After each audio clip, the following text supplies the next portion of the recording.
So you've got your Echidna Hooping Station and you're ready to put it together. You've come to the right spot.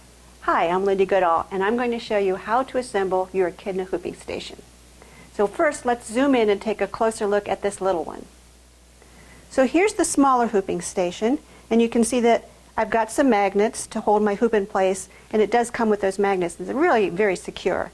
The nice thing about the magnets is that they're so much easier to use than trying to put things in little peg holes.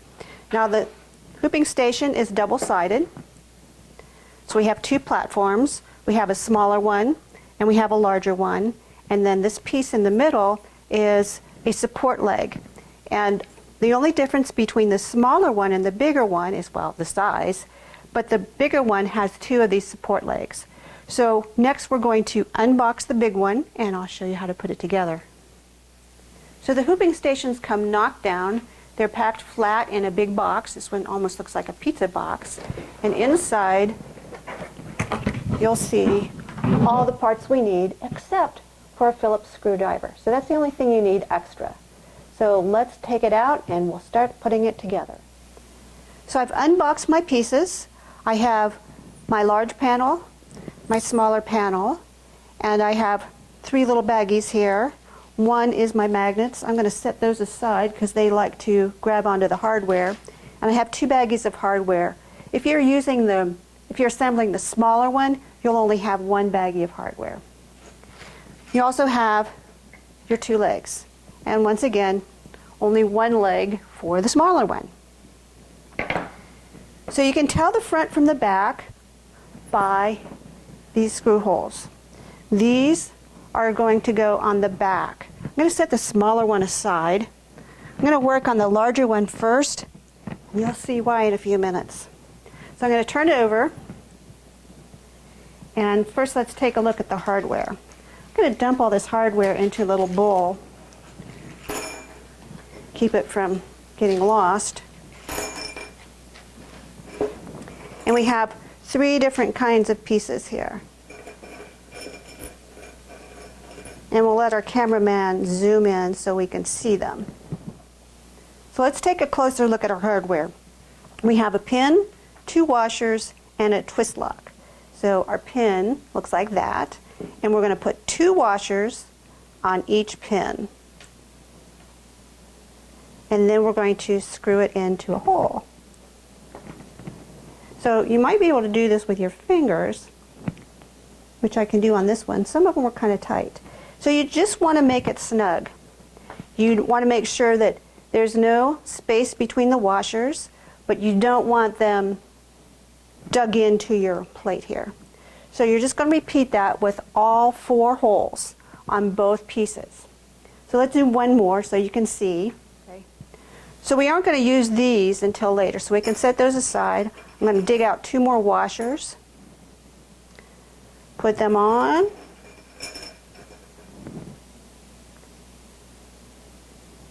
and screw it in.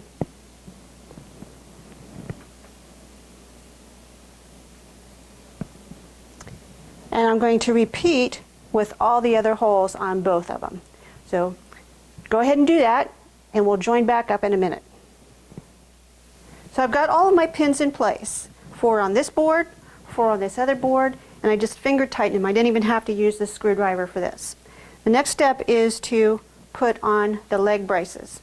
Now let me point out a few things here. If we take a look at our small board, you'll see that the opening is at the top and the wide part goes at the top. So that's to make it easy to slide on your item and make it a little bit more ergonomic for hooping, but this slot enables you to put a shirt on there and have some place for that shirt to go without bulging all up here and causing a problem. So we need to make sure that our legs, here's the top, they're going to go on like this. Now here's another thing. This one only has one bracket. So you're always going to see the little twist locks. And, you know, they're kind of pretty actually. But some of us just get anal about things and we want to hide all that stuff.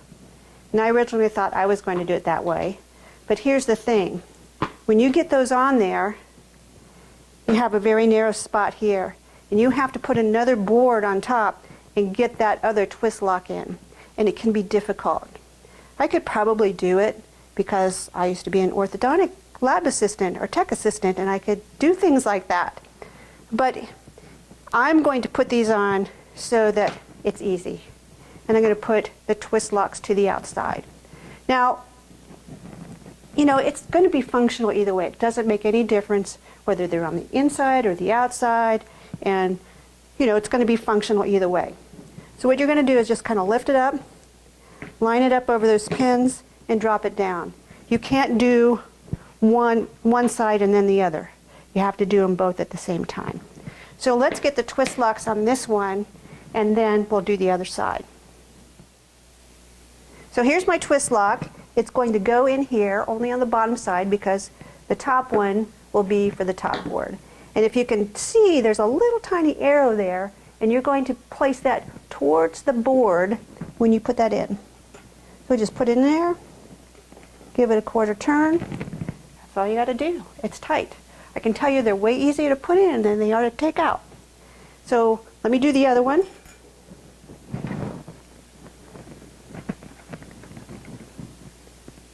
Practically standing on my head here. And there we go. So both legs are in place. I've got the twist locks in, and I'm ready to put the top piece on. And this is why I chose to do the big piece first, so that I have a lighter piece to work with. It should just drop into place here. And there it is. Now I just have to put the twist locks on this one, and we're ready to go. I'm going to put the twist lock in.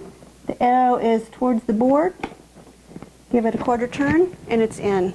And you can see just how easy that is to do. And I'm going to finish up, and we'll be ready to use our new hooping station.